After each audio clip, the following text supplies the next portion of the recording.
Israeli सुरक्षा बलों और फलस्तीनी प्रदर्शनकारियों के बीच संघर्ष और हिंसक हो चला है। More than 100 Palestinians in the Gaza Strip have been killed over the past 4 days of military conflict with Israel. The deadly conflict between Israeli forces and Palestinians continues for a third day. Hundreds of rockets fired by Palestinian Hamas militants streaked out toward Israel. Hamas launched hundreds of rockets far into Israel. The number of Palestinians killed has now risen to 119, including 31 children. Free! Free! Palestine! Free! Free! Palestine!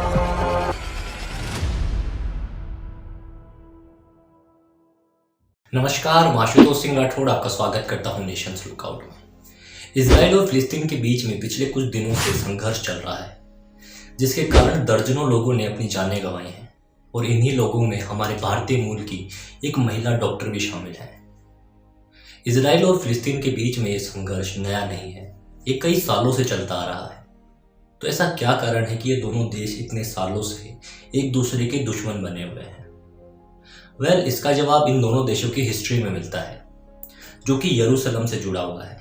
यरूशलेम, जी हाँ, ये वही city है जिसको ये दोनों देश कई सालों से अपनी राजधानी बताते आ रहे हैं, पर अमेरिका और कई देशों ने इसको इजराइल की राजधानी के रूप में मान्यता दी है।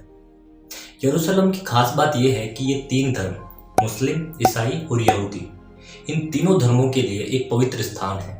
यरूशलेम को लेके तीनों धर्मों की अलग अलग मान्यताएं हैं। अब ईसाई धर्म के लिए यरूशलेम इसलिए खास है क्योंकि यहीं पवित्र सेपुल्कर चर्च है और ईसाई धर्म के लोगों का मानना है कि ईसा मसीह को यहीं पे ही सूली पे चढ़ाया गया था और ये ही उनकी कर्म भूमि रही है। अब मुस्लिम समाज के लोगों की बात करें तो मुस्लिमों के लिए यरूशलेम इसलिए खास है क्योंकि यहाँ अलस्का मस्जिद है, जो कि मुस्लिमों के लिए मक्का और मदीना के बाद तीसरा सबसे पवित्र स्थान है। और यहाँ पास में मौजूद एक शिला को लेकर मान्यता है कि पैगंबर मोहम्मद यहीं से स्वर्ग की ओर गए थे, यानी जन्नत गए थे।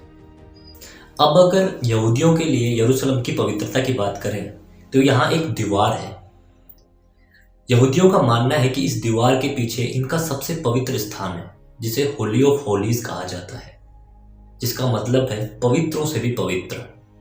यहूदी चाहे किसी भी कोने में हो इस दुनिया के, वो जब भी प्रार्थना करते हैं तो यरूशलेम की तरफ मुंह करके ही प्रार्थना करते हैं। इन्हीं अलग अलग मान्यताओं के कारण यरूशलेम एक खास जगह भी बनती है और विवादास्पद जगह भी बनती है, जिसके कारण यरूशलेम पे 50 से ज़्यादा बार हमले हुए, जिसमें 2 बार इसे पूरे तरीके से नष्ट कर दिया गया।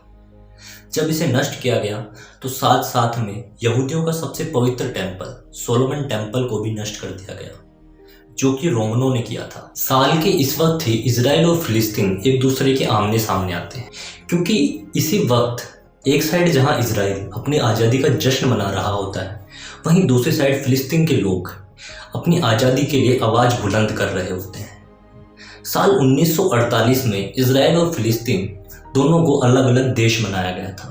इजराइल का नया जन्म हुआ था। अब जब भी ये दोनों देश एक दूसरे के आमने सामने होते हैं तो 2 पक्ष बन जाते हैं।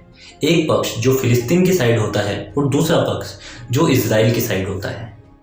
अब इजराइल का सबसे बड़ा डिसएडवांटेज ये है कि इजराइल चारों तरफ से मुस्लिम कंट्रीज से घिरा हुआ है, जिसके कारण 1966-67 में इजराइल की 5 देशों से जंग हुई, जिसमें सीरिया, मिस्र, इराक, लेबनान और जॉर्डन शामिल थे। इजराइल ने अपने हाईटेक हथियारों की मदद से इन 5 देशों को 6 दिन में मात दे दी थी। अब अगर हम मौजूदा हालात की बात करें तो दोनों देश एक दूसरे के ऊपर रॉकेट्स दाग रहे हैं, जिसके कारण दोनों देशों को बराबर नुकसान हो रहा है। एक तरफ जहां हमास है, दूसरी तरफ मोसाद है। चलिए हमास और मोसाद के बारे में और डिटेल में जानते हैं। हमास ये फलस्तीनी क्षेत्र का प्रमुख इस्लामिक चरमपंथी संगठन है, जिसको इजराइल आतंकवादी संगठन भी बुलाता है। इसका गठन 1987 में मिस्र और फलस्तीन के मुसलमानों ने मिलकर किया था। वहीं हम मोसाद की बात करें तो ये इजराइल की राष्ट्रीय खुफिया एजेंसी है, जिसकी स्थापना गुप्त ऑपरेशन और आतंकवाद का मुकाबला करने के लिए की गई थी।